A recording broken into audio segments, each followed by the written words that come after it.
Tudo bom, gente? Bem-vindos ao F Carreiras. Aqui quem fala é Pablo Camargo, sou CEO da FK Partners e hoje vou ter o prazer de entrevistar Alexandre Krakowski. Antes da gente começar a nossa entrevista, quero lembrar a vocês que em todas as plataformas esse podcast está disponível e também, novidade, a gente está disponibilizando esse conteúdo no YouTube. Então, segue a gente que você vai ter um conteúdo sempre de muita qualidade. Alexandre, obrigado pela sua presença. Fala pra gente o que você está fazendo hoje, quem é você no mercado. Eu que agradeço, Pablo, o convite. Para mim é um prazer estar aqui conversando com vocês da FK Partners. Igual você falou, né? Sou Alexandre Krakowski, hoje eu atuo como Head de M&A e Finanças Corporativas. Eu também sou CFA Charter Holder e professor aqui na FK Partners e na Link School of Business, na disciplina de Finanças. Bacana, parabéns pela carreira, parabéns pela sopra de letrinhas aí, que é função de CFA e tal. Mas vamos lá, vamos olhar lá para trás. A primeira decisão que a gente considera importante, né, numa carreira de uma pessoa é a faculdade que você fez, que curso que você fez, por que você escolheu esse curso? Eu acho que olhando a minha área de atuação hoje, a faculdade, parece que não tem nada a ver uma coisa com a outra, né? Então eu me formei em Engenharia Civil. Certo. Muito por conta da perspectiva que eu tinha de familiares. Meu pai fez engenharia, minha mãe fez arquitetura, então já vivia aquilo.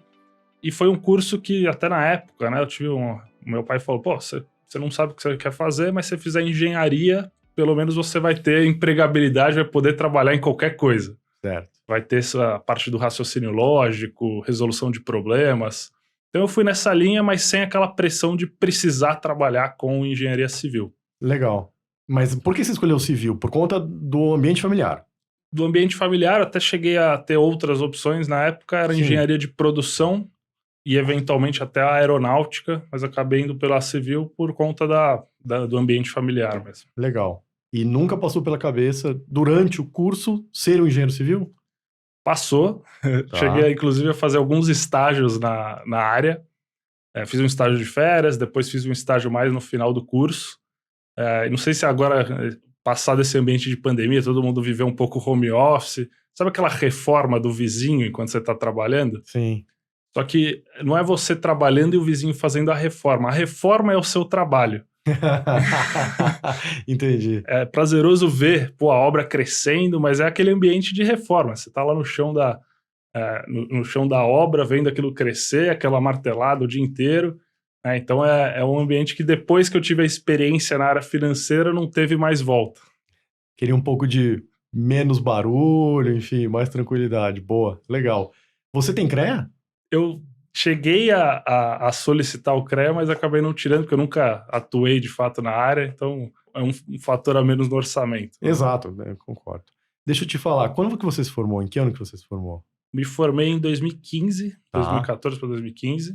Aí eu fiz faculdade em São Carlos, então engenharia civil na UFSCar.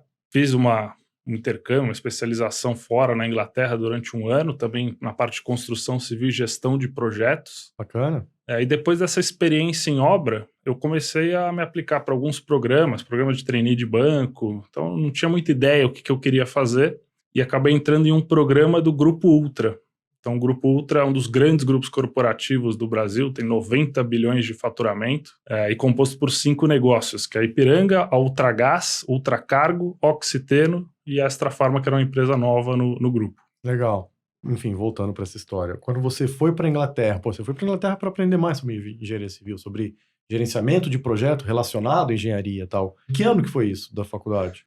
Em 2013 que eu fui para a Inglaterra, 2014 eu fiz um período de estágio e me formei em 2015. Então foi no meio da faculdade? Foi no meio. De alguma maneira, assim, obviamente que você teve um ganho, enfim, em termos de conhecimento, técnico e tal, mas isso não, de alguma maneira isso te tocou? Falar, putz, cara, deixa eu tentar engenharia mesmo? Assim, fez alguma diferença nesse ponto? Me tocou e eu até tentei engenharia. E se a gente voltar, né, na situação macroeconômica do Brasil daquela época, então o sonho de qualquer um que estava na faculdade era trabalhar nas grandes construtoras. Tava bombando nessa época. Tava bombando, mas quando eu tava me formando, começou todos aqueles problemas de construtoras, do próprio governo da época. Sim. Então o mercado, né, meio que parou. Então tudo era pré-Copa do Mundo, então construção tudo lá em cima, e depois começou a aparecer alguns casos de problemas relacionados à construção, e o mercado deu uma recaída. Então o que todo mundo já tinha um emprego garantido.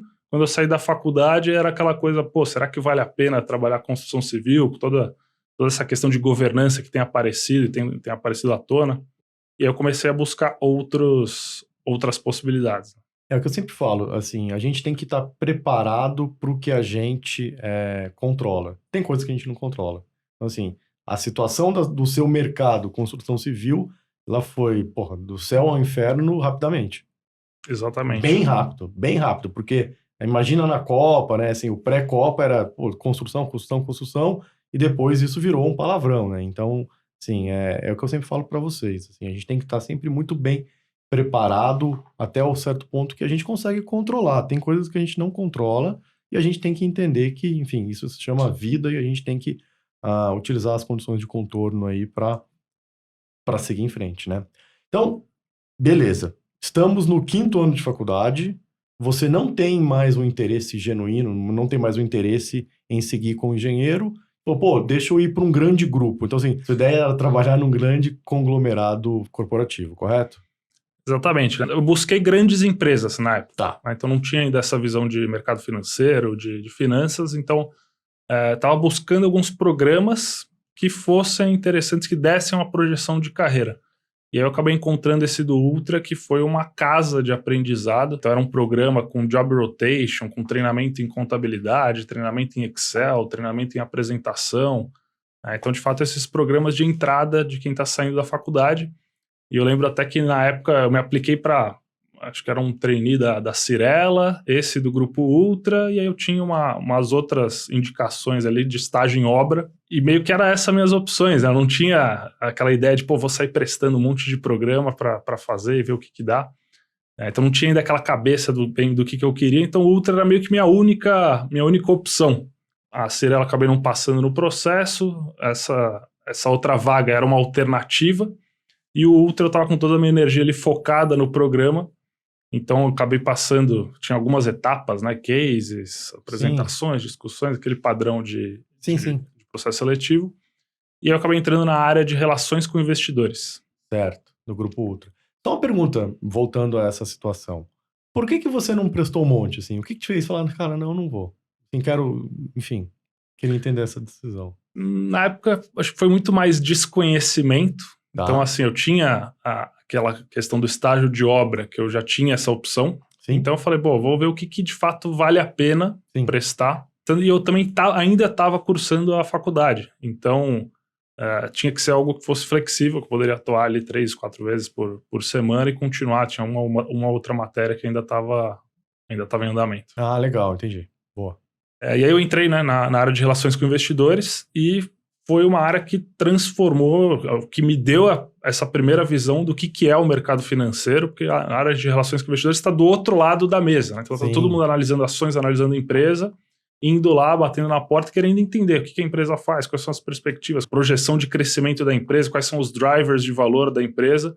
Eu comecei a ver aquela visão, está muito além da engenharia, né? Você pega uma empresa, uma grande empresa de capital aberta de engenharia na bolsa, ela também tem essa área por trás. Então, você tem a parte mais técnica e você tem essa parte que olha para o mercado, e eu comecei a tentar entender qual que é essa visão do mercado sobre a empresa. Então, o que o engenheiro faz lá embaixo, ele está tendo um reflexo no todo da empresa, e que o acionista ele está indo lá e querendo entender o que de fato importa para o acionista do resultado que está sendo gerado no dia a dia ou na operação da empresa. Foi interessante que nessa área, né, toda hora chegava lá eu acompanhava as reuniões, não falava nada, estava aqui no começo de carreira, então a gente tinha reunião lá com o research do Bradesco, o research do JP Morgan, o research do Bank of America, de algumas boutiques, de alguns fundos de investimento estrangeiro, então ia lá acompanhando, tinha reunião que eu não entendia nada, tinha reunião que vinha os indianos falando inglês, você falava, pô, você entendeu? Eu não entendi, nem o meu chefe da época entendia, a gente ficava só concordando e imaginando que o cara tinha tido a resposta da pergunta. Interessante que todo mundo que chegava nessas reuniões, para entender do grupo, vinha lá, ó, na época era tudo presencial, né? Então chegava o cartão de visita, não sei quem, research, vírgula, CFA. E aí chegava um outro cara, John, vírgula, CFA. tal, vírgula CFA. Eu falei, pô, o que é isso? Que todo mundo que trabalha em research é da mesma família, né? Os caras, todo mundo tem o mesmo sobrenome. Eu falei, não tô entendendo isso. O que é esse CFA? Esse seu John CFA teve um monte de filho, né? Eu falei, pô, todo mundo do CFA, né? E eu comecei a entender o que era a certificação e vi que para jogar no mercado financeiro, né, com os grandes, então, pô, o cara tá indo lá avaliar um grande grupo, um grande conglomerado brasileiro, todo mundo era dessa família. Tá. Então, se eu queria, de fato, fazer uma migração de área, então sair da engenharia e ir para o mercado financeiro, era para ir com tudo, e 100%, né? Pô, fiz 5 anos de faculdade, intercâmbio fora, então vou descartar tudo isso e começar do zero. E aí, cheguei me deparei com a certificação do CFA e já comecei a ir atrás para entender o que precisava para poder tirar o CFA. Bacana. Eu quero voltar um pouco para entender como foi esse processo do job rotation lá no Grupo Ultra. Você falou, pô, me abriu os olhos o fato de que tinha muita rotação e tal. Quanto tempo durou? Quanto tempo você ficava em cada área? Você acha que o aprendizado que você teve lá foi realmente prático? Você usa hoje em dia? Como é que funcionou isso? Legal. Eram 6 meses em uma área, que foi, né, relações com investidores. Depois eu fiz mais 6 meses na área de tesouraria. Então fazia toda a parte de swap, de hedge, de aplicação, resgate. E o interessante de você estar nessa visão da empresa é que você tem a relação com vários bancos. Sim. Quando você está com o banco, você tem a relação com várias empresas. Então, é o outro lado da mesa. Perfeito. Então, ele tinha esses 2 períodos de rotação. Em cada área que eu passava, tinha um projeto que eu tinha que desenvolver dentro da área. Então, em RI, eu fiz um trabalho de consensos de mercado para ver toda a expectativa do que cada casa tinha com relação à ação, e direcionar melhor ali o call de divulgação dos resultados, já entendendo qual que eram as expectativas das casas de research. Perfeito. Então, pô, o cara está esperando que a ação vai subir, está mais pendente para uma queda, qual que é a projeção de receita de cada um, então para calibrar melhor essa divulgação depois de resultado. Na outra área de tesouraria, então foi um projeto mais operacional, então tinha que automatizar ali todas as planilhas da área para fazer o fechamento do cálculo ali de resultado financeiro. Então era macro atrás de macro, calculando coisa na curva, voltando, subindo planilha para consolidar e trazer lá o resultado financeiro da área.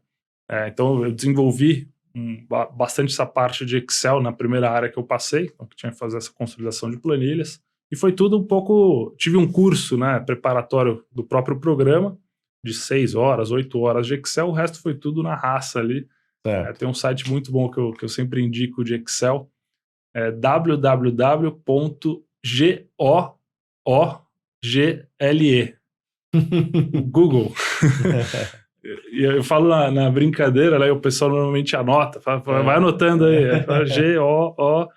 E vem o Google, mas de fato assim, tudo que você tem de problema, você fala, pô, alguém já teve esse problema antes. Então você joga lá no Google, sempre vai ter alguém que já teve essa pergunta antes do que você, não é um problema que você está criando. Sim, sim.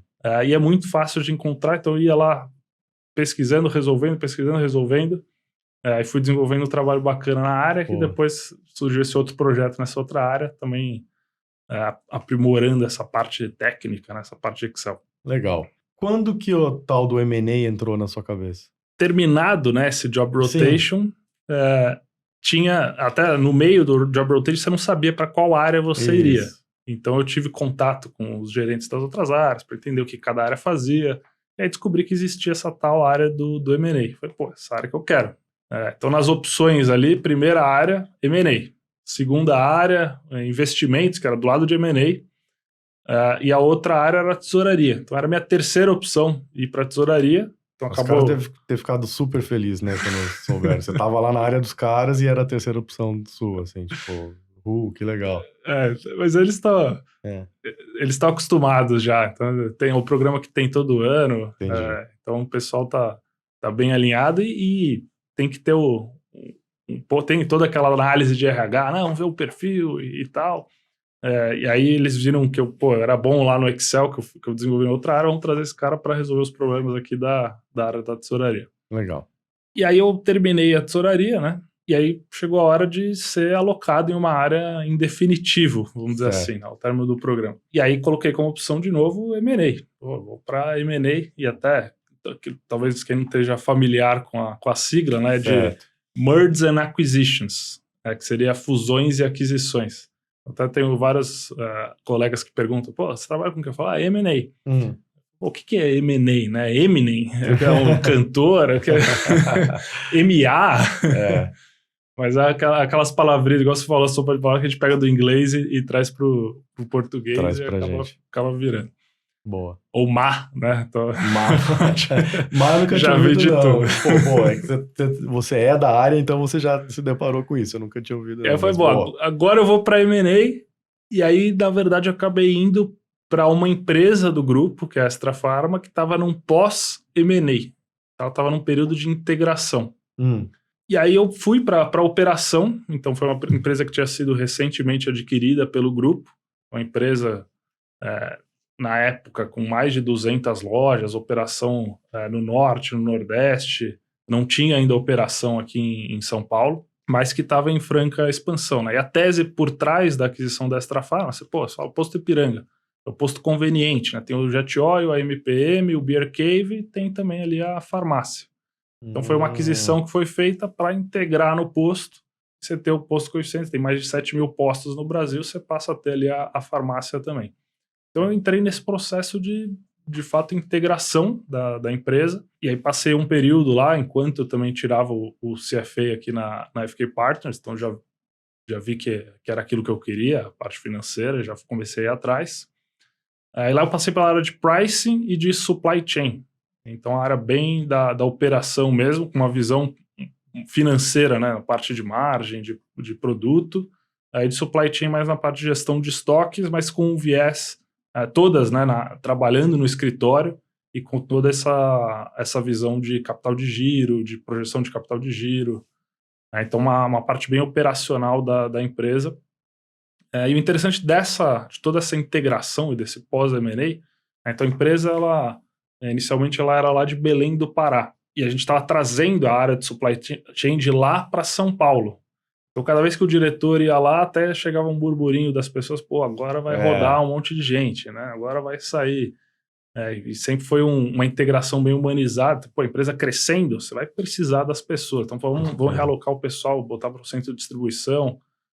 Então uma parte bem interessante do processo que eu já comecei vivendo desde cedo. É legal, então assim, quando a gente fala de M&A, né, assim, a gente sempre pensa em conta, em achar sinergia do número ali, mas antes disso tem a parte real, né, que é a vida real, que são as pessoas, que é o negócio, e você começou aprendendo isso. Comecei por isso. Excelente. E até o interessante, né, você fala, como que é a diferença de um IB ou quando você fala da empresa?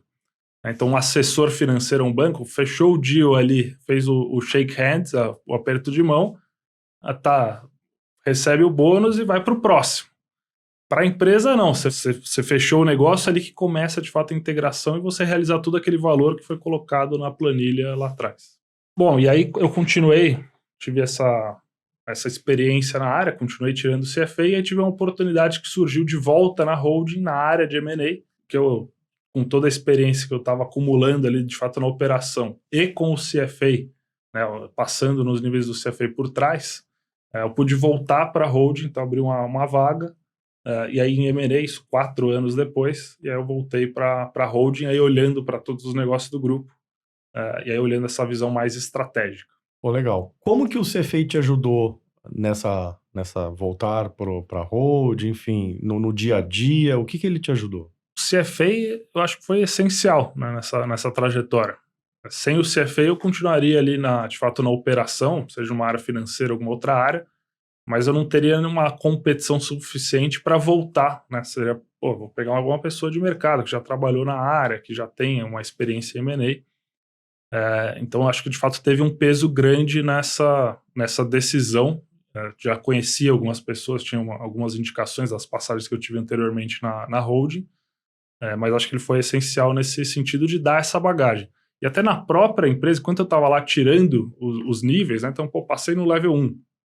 eu comecei a ter mais empregabilidade. Então, de fato, tive a oportunidade de migrar para banco na época, acabei recebendo algumas outras propostas, mas aí o pessoal falou, não, pô, a gente quer te reter, vamos te dar alguns reconhecimentos, te dar uma perspectiva de carreira aqui dentro. E eu acabei optando por ficar pelos desafios que estavam sendo colocados. E não pelo CFA em si, né, que eu ganhei esse reconhecimento, que eu comecei a ter umas perspectivas de carreira. Por estar ali estudando e desenvolvendo raciocínio, porque CFA, tem um monte de matéria, um monte de coisa, e é uma prova que você tem que fazer rápido, né? Você tem 1 minuto e meio por questão. Você vai desenvolvendo não só a parte teórica, mas essa parte de tomada de decisão, de resolução de fato de problemas. Então eu via, conforme eu ia estudando para as provas, isso se refletindo positivamente no meu dia a dia do trabalho. Entendi. Em relação a essas propostas que você recebeu e você decidiu ficar, alguma dessas propostas era para fazer M&A em um outro lugar?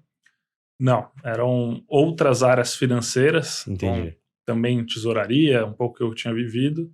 Então não era também 100% o que eu tinha de interesse. Era uma área mais financeira, né? Um pouco menos ali dentro do pós-M&A, mas não era o tão que brilhava os olhos. Exato. Então, acho que é uma coisa importante. Às vezes as pessoas falam, pô, você já está numa posição que é o que você quer fazer, e você trocar essa posição por um lugar que supostamente pode, enfim, lá no futuro, assim, cada caso é um caso, mas eu costumo dizer, se você está fazendo o que você quer, fazer o que você quer num outro lugar que pode te dar mais operação, mais, enfim, mais alavancagem, enfim, é bacana.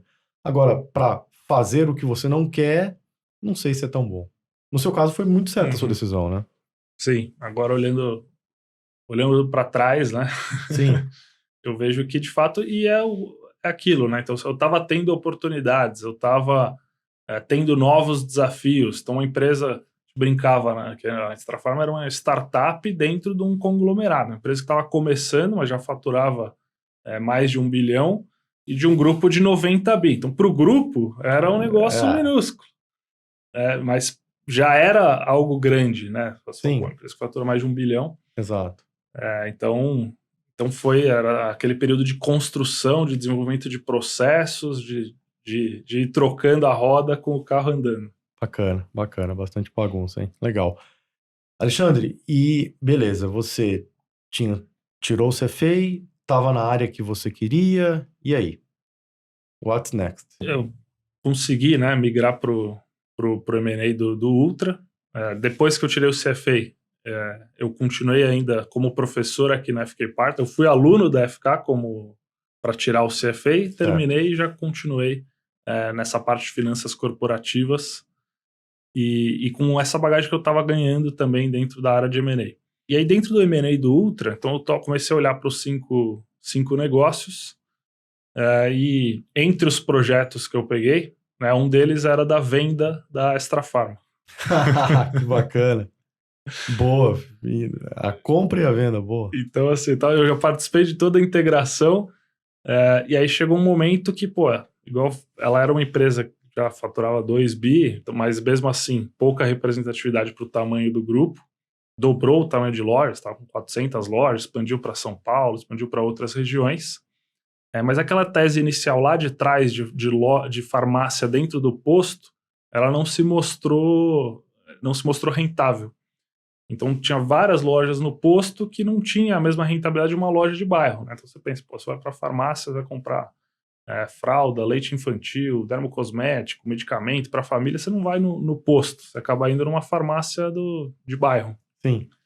Então todo esse grande pontos de venda, né, que tinham de oportunidades. Essa distribuição talvez não fosse tão legal. Não fosse tão interessante. Eu falo por mim mesmo. Eu nunca fiz isso. Nunca comprei. Tinha aqui em São Paulo? Tem. Eu nunca comprei. Eu nunca fui numa farmácia no posto. Nunca. Talvez alguma coisa, tipo, precisa, tá indo viajar, precisa, esqueceu, ok, mas propositalmente nunca. No posto você ia mais na linha do engove, Não, é da gasolina mesmo, Eu sou, enfim, old school. Mas É engraçado, né? É uma tese bacana, que é lógica, mas enfim, assim como muitas coisas que a gente vê, né? Na prática, a teoria é outra, né? É isso. E aí toda também a consideração de mercado por trás, então levou o grupo a querer fazer esse desinvestimento e focar no core, que era a cadeia de oil and gas.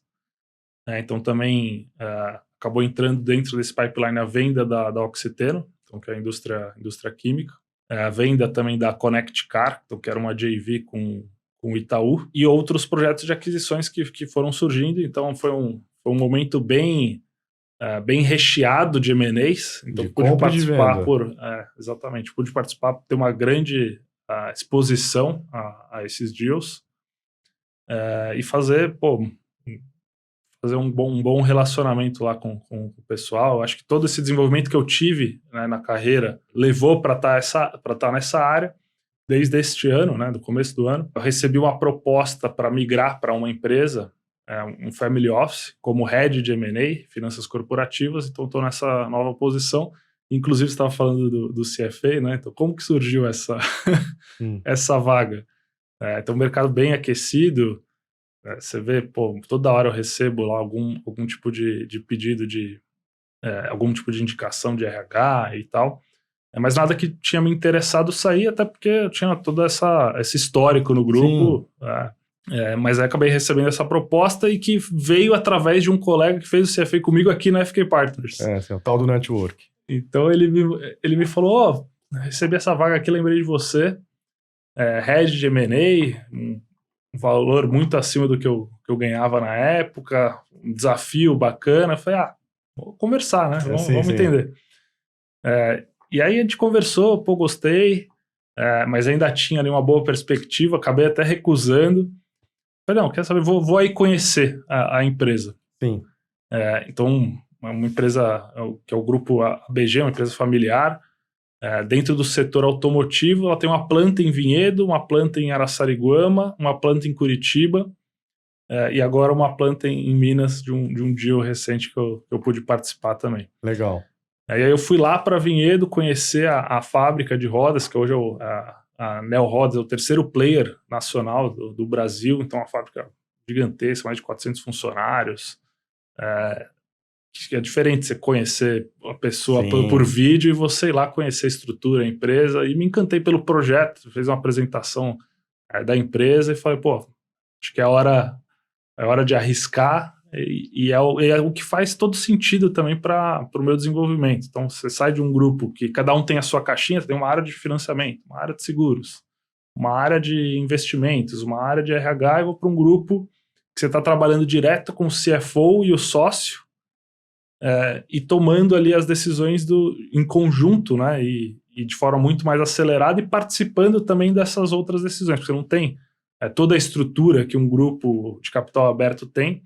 Então eu acabo fazendo M&A, acabo fazendo também a parte de financiamento junto com os bancos, acabo fazendo um pouco de organograma de RH. Então eu acho que é um desafio que vem mais para agregar, né? Você tem uma diferença de tamanho de empresa, até de estágio de maturação, mas na mesma proporção dessa diferença, você tem uma diferença de desafio que passa a ser bem interessante. Exato, você vê a cadeia completa, né? Assim, quanto mais você enxerga, melhor para a carreira, melhor para a pessoa. Muito, muito bom ouvir isso. Você estava numa posição que você queria, num grande grupo, que é o que você tinha buscado, e recebeu uma proposta de um lugar, de uma empresa de outro tamanho de maturação, como você tinha falado. Você chegou a pensar, olha, estou indo para um lugar que é um pouco menor, por assim dizer, vou ter mais responsabilidade, mais trabalho? Isso passou pela sua cabeça antes de aceitar a proposta?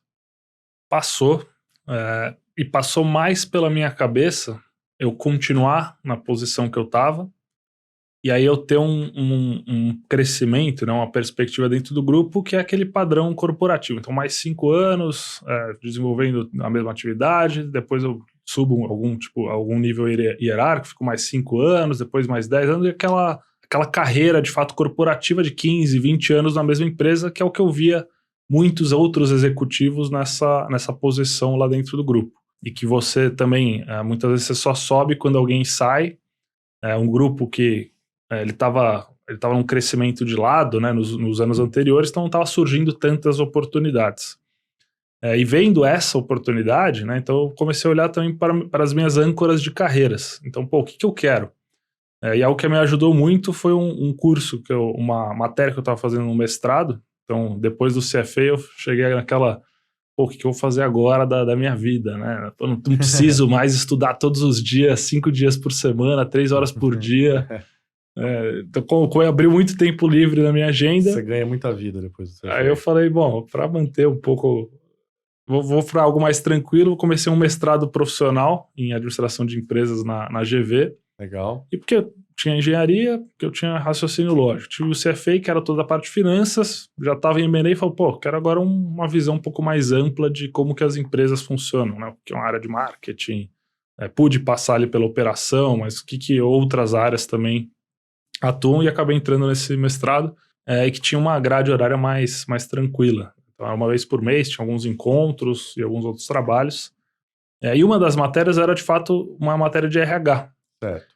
Era gestão de carreiras, né? Então, pô, como que você toma a decisão em cima da sua carreira? Qual que é seu perfil para você ver se aquela decisão faz ou não sentido? Então, você pode ser um perfil que é puro desafio, então você quer sempre um desafio adicional. Pode ser um perfil que você preza mais pela qualidade de vida, ou algum outro perfil que você preza por uma segurança. Então, uma carreira de longo prazo, uma perspectiva de carreira. E eu vi que eu era um misto dos dois, então, para ficar na posição que eu estava, era muito mais uma questão de segurança do que de fato que eu poderia me desenvolver. Então, foi um movimento que eu falei, pô, já sou professor em outros lugares, já tenho uma segunda fonte de renda, sou novo, tenho uma mercabilidade, né? Então, acho que é um movimento que faz todo sentido e eu vou ter uma exposição a desafios, né, muito maior. Legal, bacana, bela escolha. E fala um pouco sobre dar aula. Dar aula, eu até falei, pô, é uma segunda fonte de renda, mas é muito mais trabalho do que renda, né? É aquela coisa que é de fato paixão. Então, assim, para preparar uma aula, você toma muito mais tempo do que o próprio tempo de aula. E acho que também, da mesma forma que você está dando ali um conhecimento, esse processo de você dar conhecimento para os outros, você acaba recebendo muito em troca. Então eu brinco que eu aprendi muito mais dando as aulas do CFA, dos cursos de finanças, dos cursos de M&A aqui da FK Partners, do que de fato estudando para o CFA, ou estudando uma disciplina de finanças. Acaba virando de fato uma paixão, né? Então você vê, pô, aquilo, você conseguir refletir na vida daquela pessoa, né? Ou fazer ela conseguir se desenvolver de alguma forma, que é um pouco o que eu tive como aluno. Então isso ele acaba sendo muito bom como professor, né? Exato. Eu sigo a mesma linha, assim, muita coisa que eu fazia na prática, no dia a dia, o conhecimento que eu adquiri dando aula é incomparável. Então, assim, eu sempre acho que a teoria e a prática têm que andar junto. Assim, um profissional que tem forte a teoria e faz isso no dia a dia é um profissional muito, muito, muito completo. A melhor maneira de você estar inserido na teoria não é nem abrindo o livro e estudando, é talvez fazendo isso com o intuito de ensinar, né? Então, as pessoas que têm essa possibilidade, fiquem, assim, agarrem essa possibilidade, porque ela é muito, muito gratificante. E tem uma diferença muito grande, né? Que é um pouco que eu via na faculdade, um pouco aquele professor que é 100% teórico, do que outro que viveu aquilo na prática, né? Então a aula que você assiste é outra, você tem os cases, você tem essa junção da teoria da prática, que é onde de fato a mágica acontece. É legal, exatamente. Fala um pouco uma historinha, né, um caos, né, que a minha história com o M&A, ela foi muito bacana, assim, né? Quando eu estava na faculdade, o meu primeiro estágio foi como parte comercial de uma gestora de fundos de investimento. E naquela época, assim, eu ouvia também essas letrinhas, M&A, puta, esse negócio deve ser legal, comprar empresa, enfim, eu passava pelo meu imaginário. E o cara que era o responsável pela parte comercial, ele era um cara, enfim, antigão de mercado, assim, um cara excelente. E ele já tinha trabalhado com M&A muito, muito tempo. Então, só que a gente tá falando de uma era onde tudo isso aqui era mato ainda, né? No começo dos anos 2000, né? 2002, 2003. O mercado de M&A, enfim, você deve saber muito melhor que eu, enfim, acho que é algo que tá no Brasil, é muito mais recente do que isso, né? Ele devia ter muito menos negociações antes de anos 2000. Então, Eu sentei do lado do cara, assim, final de dia, eu falei, pô, eu sei que você trabalhou com M&A, o que você fala pra mim, né, que eu quero ir pra essa área dele? Ah, é muito legal. Vai trabalhar 24 horas por dia durante alguns dias, aí não vai fechar o negócio, e aí vai ficar 5 anos sem ter negócio e vão te demitir. Eu falei, ah, pô, obrigado. Aí, Incentivador, encorajador. exato, foi aí acabou aí a minha história no M&A. E honestamente, eu acho que ele estava certo por alguns anos ali, pós 2002, 2003, acho que ele estava bem certo, assim. Eu acho que, assim, é uma coisa que tende a crescer, está crescendo muito, mas aquilo ali, né, ainda era o período pré-jurássico dessa área no Brasil. De fato, e você tem uma evolução também do M&A com base na tecnologia, no que a tecnologia ela consegue acelerar esses deals, né? Então você pensa lá atrás, você vai fazer uma diligência da empresa, era alugado um hotel, todo mundo colocava ali toda a papelada da empresa, fechava o hotel, você passava o crachá, ficava analisando ali, olhando os papéis, depois saía, deixava o crachá e no outro dia você voltava e continuava avaliando, né? Então é um negócio totalmente improdutivo, você ficava vários possíveis compradores fazendo aquela avaliação. Hoje em dia você tem um virtual data room, que o pessoal chama, né? O data room, que é como se fosse um drive, mas todo criptografado, que você tem uma confidencialidade por trás, que você joga todas as informações da empresa ali e os compradores conseguem acessar, e vários compradores ao mesmo tempo conseguem acessar aquela informação. Então isso ele traz uma dinâmica para o processo, uma dinâmica de perguntas e respostas, até as próprias reuniões virtuais agora, que se acelera muito, né, o prazo dos deals acontecerem, e também o próprio mercado que vem se atualizando sobre o tema, tomando consciência, né? Então a gente passou por recorde de IPO nesse último ano, e seguido do IPO, ele sempre vem uma leva de M&A, porque a empresa está capitalizada, abriu capital na bolsa, cheio de dinheiro, pô, vou investir em CDI esse dinheiro? Não, vou comprar outra coisa. Então, você tem uma liquidez muito grande no mercado, você tem toda essa série de IPOs que reforçam ainda o movimento seguinte de M&A, e você tem os próprios private equity, né? Tem um outro termo que é o dry power, quanto que ele tem de capital versus quanto que ele tem de capital investido, quanto que está sobrando ali para investir em outras oportunidades. A gente está nos níveis máximos de dry power, então está cheio de caixa procurando negócios, oportunidades para investir. Então isso também gera outros movimentos de M&A para frente, e a gente tende a ver esse mercado só crescendo nesses próximos anos. Bacana, legal. Alexandre, muito boa conversa, muito obrigado pelo seu tempo. Você quer fazer algumas considerações finais? Acho que interessante para quem tem interesse na área, né? Quais são os passos para poder entrar em M&A? A gente fala um mercado super competitivo, então uma área que tem um pouco esse brilho nos olhos de quem olha por fora. Aí você fala, o que eu preciso para poder trabalhar em M&A? Então tem uma parte que é a parte técnica, então a gente fala, contabilidade básica, modelagem financeira, Excel, apresentação, PowerPoint, que vai ser todo esse início de carreira. Tem uma parte comportamental também, então igual você comentou da sua experiência, você falava, você vai trabalhar 24 horas por dia, eventualmente ali algumas semanas você vai ficar sem trabalho, porque o dia está um pouco mais morno, depois você tem picos, né, de picos e vales de trabalho, então é muito essa questão também de resiliência e de fazer o processo ir andando. Então, se você tem algum problema ali no meio do processo, como que a gente faz para ajustar isso e continuar com o processo em andamento?